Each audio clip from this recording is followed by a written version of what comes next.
किशनपुर गांव में सुधा नाम की एक औरत रहती थी। उसकी 2 सौतेली बेटियां थीं, मधु और रानी। दोनों बहनें बहुत ही होशियार और समझदार थीं, लेकिन सौतेली होने के कारण वो सुधा को फूटी आंख नहीं सुहाती थी। सुधा उनके हर एक काम में रोक टोक किया करती थी। एक दिन सुबह सुबह मधु और रानी स्कूल जाने के लिए तैयार हो रही थीं।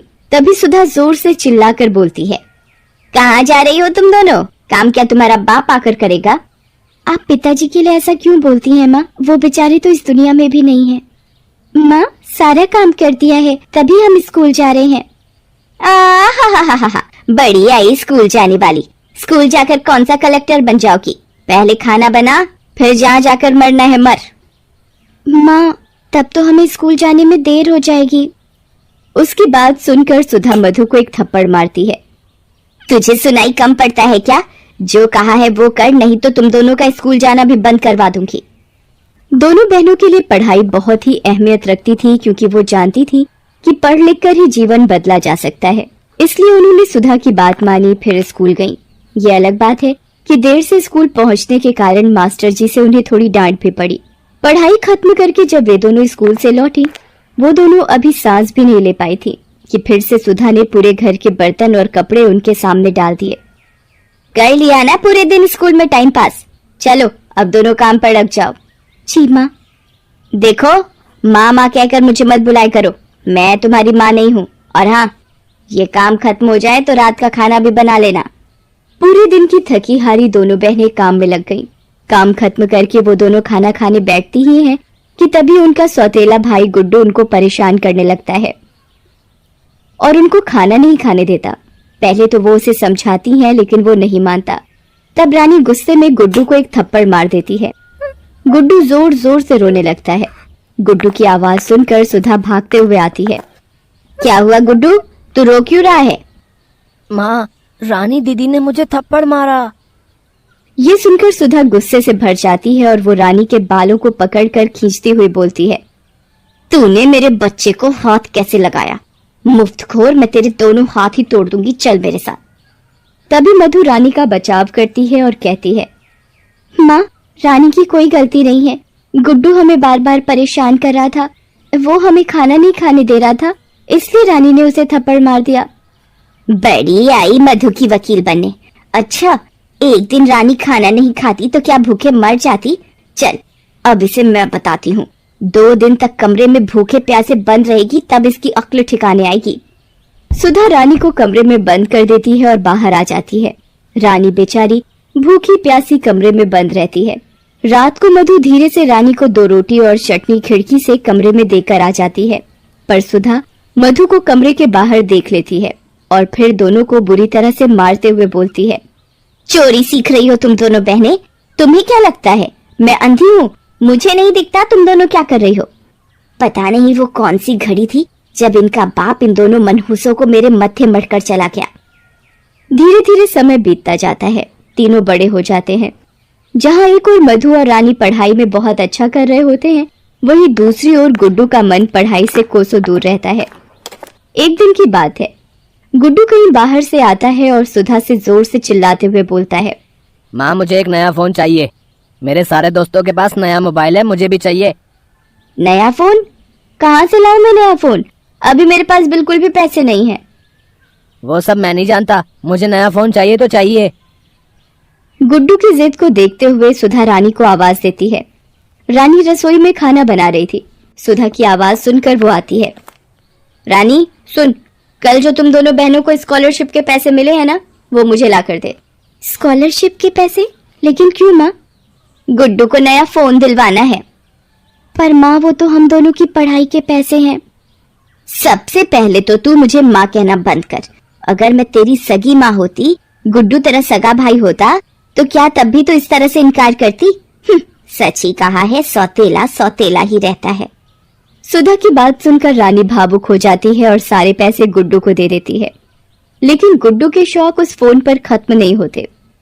थोड़े दिनों बाद ही वो फिर से सुधा के पास आता है और बोलता है, माँ, मुझे नई बाइक लेनी है। मैं गरीबों की तरह बस में धक्के खाकर कॉलेज नहीं जा सकता। मेरे सारे दोस्त बाइक से कॉलेज आते हैं। अरे बाइक कोई 2 पैसे की चीज तो नहीं है ना कि मांगा और हाजिर हो गया। 40-50 हजार रुपए लगते हैं उसमें। मेरे पास कहाँ है इतने पैसे? मुझे तो लगता है कि रानी और मधु की तरह मैं भी तुम्हारा सौतेला बेटा ही हूँ, नहीं तो क्या तुम अपने बच्चे के लिए इस तरह से इनकार करती? ये कहकर गुड्डू गुस्से में पैर पटकता हुआ घर से बाहर चला जाता है। उसके जाने के बाद ठीक ही तो कहता है गुड्डू, एक ही तो बेटा है मेरा, उसके लिए मैं एक बाइक भी नहीं ले सकती। मैं कल ही उसे बाइक दिला दूंगी, लेकिन उसके लिए मुझे जयंती लाल से फिर से उधार लेना पड़ेगा। उसके बाद सुधा रानी को बुलाकर कहती है कि वो जयंती लाल से मिलकर आती है, तब तक तुम दोनों बहनें खाना बनाकर रखना। उसके जाने के बाद दोनों बहनें बातें करती हैं। मुझे तो बहुत चिंता हो रही है, माँ जयंती काका से कर्जा लेने वाली है, वो भी गुड्डू की बाइक के लिए। चिंता तो मुझे भी बहुत हो रही है, माँ का पहले का कर्ज ही नहीं उतरा और अब ऊपर से और कर्ज ले रही हैं। अगले दिन ही गुड्डू की नई बाइक आ गई। गुड्डू अब अपनी माँ की कमजोरी समझ गया था। वो जानता था कि उसकी माँ उसे बहुत प्यार करती है, वो उसकी मांग किसी न किसी तरह पूरा करेगी ही। लेकिन उसकी हर दिन की नई नई मांग ने सुधा को गले तक कर्ज में डुबो दिया था। अब तो उसे भी चिंता होने लगी थी कि इतने सारे पैसे वो अब कैसे चुकाएगी। एक दिन की बात है, शाम का समय था, गुड्डू घर पर नहीं था। तभी सुधा के दरवाजे पर किसी की दस्तक हुई। सुधा ने दरवाजा खोला तो देखा कि जयंती लाल अपने 2-3 लोगों के साथ उसके दरवाजे पर खड़ा है। कौन सी तारीख है आज? 3। कितने महीने हो गए तुम्हें ब्याज के पैसे दिए हुए? वो मैं जल्दी चुका दूंगी, थोड़ी मोहलत दे दीजिए मुझे। अरे कितना मोहलत दे दूं तुझे? अब जब तेरे मरने का दिन आएगा तब मेरे पैसे वापस करेगी क्या? जयंती लाल के मुंह से अपनी माँ के लिए ऐसी बातें सुन दोनों बहनों का पारा चढ़ गया। काका, आप हमारी माँ से ऐसे बात नहीं कर सकते। अरे तुझे बाहर किसने आने को कहा? तू अंदर जा। नहीं माँ, मैं अंदर नहीं जाऊंगी। देख रानी, मैं फ्री में पैसे बांटने का काम नहीं करता। तेरी माँ ने मुझसे कर्ज लिया है, वही मांग रहा हूँ। कर्ज लिया है इसका क्या मतलब? कि हम आपके गुलाम हो गए? आपका जो मन में आएगा वो कहेंगे हमें? काका, हम आपके सारे पैसे धीरे धीरे करके लौटा देंगे, हमें थोड़ी और मोहलत दे दीजिए। जयंती लाल ने एक और तारीख दे तो दी, लेकिन साथ ही ये कहा कि हर एक महीने की इस तारीख को ब्याज के पैसे नहीं दिए तो अंजाम भुगतने के लिए तैयार रहना। दूसरी ओर गुड्डू को जब ये सारी बातें पता लगी तो वो उल्टा सुधा पर ही चिल्लाने लगा। अरे क्या जरूरत थी तुम्हें इतने पैसा उधार लेने की? एक तो मैं हूँ जो कटौती में अपना जीवन काट रहा हूँ, एक एक चीज के लिए तरसता हूँ, और एक तुम हो जो लाखों का कर्जा माथे पर लेके बैठी हो। अरे तुम तो आज ही कल मर जाओगी, फिर ये सारा कर्जा मेरे माथे पर छोड़कर जाओगी तुम। कहाँ से चुकाऊंगा मैं ये सारा पैसा? गुड्डू की बात सुनकर सुधा की आंखें भर आई। जिस बेटे के लिए उसने इतना सब किया वही बेटा आज उसे भला बुरा कह रहा है। वो ये सदमा बर्दाश्त नहीं कर पाई और उसे गुड्डू के सामने ही हार्ट अटैक आ गया। लेकिन गुड्डू माँ की परवाह किए बिना अपनी बाइक से घूमने निकल गया। मधु और रानी अपनी माँ को लेकर अस्पताल आईं। कुछ दिन अस्पताल में रहने के बाद सुधा की छुट्टी हो गई। वो तो भला हो दोनों बहनों के स्कॉलरशिप के पैसे और उन दोनों के हाथ की अंगूठी का, जिसे बेचकर उन्होंने अस्पताल का सारा खर्च उठाया। उन दिनों दोनों बहनों ने अपनी माँ की खूब सेवा की, लेकिन गुड्डू एक दिन भी अस्पताल नहीं आया। सुधा की आंखें उसे खोजती रहीं, लेकिन वो तो अपनी ही दुनिया में मस्त था। सुधा के घर पहुंचने के बाद, माँ तुम यहाँ बैठो, मैं तुम्हारे लिए एक गिलास पानी लेकर आ रही हूँ। मेरी बच्चियों, तुम दोनों मुझे माफ कर दो। मैंने तुम लोगों के साथ हमेशा सौतेला व्यवहार किया, लेकिन तुम दोनों मुझे अपना मानती रही। अगर तुम दोनों आज ना होती तो शायद मैं भी नहीं होती। ऐसा मत कहो माँ। वो अभी ये बातें कर ही रहे थे कि रानी के चीखने की आवाज आई। सुधा और मधु अंदर गए तो देखा कि गुड्डू माँ के बक्से का ताला तोड़ रहा था, जिसमें माँ के कुछ पुराने गहने रखे थे। सुधा ने ये देखा तो उसे एक थप्पड़ खींचकर मारा। मार क्यों रही है मुझे? तेरे मरने के बाद तो ये मेरा ही है, चल मुझे दे। ये कहकर उसने सुधा को धक्का दे दिया। रेखा और मधु ने ये देखा तो खींचकर उसे भी थप्पड़ मार दिया। माँ को धक्का दिया तूने? तेरी इतनी हिम्मत कैसे हो गई? उसकी हिम्मत मैंने ही बढ़ाई है बेटी। उसकी हर जायज नाजायज मांग को पूरा कर, लेकिन अब नहीं। निकल, अभी निकल तू यहाँ से। आज से मेरा कोई बेटा नहीं, मेरी सिर्फ 2 बेटियां हैं, 2 बेटियां।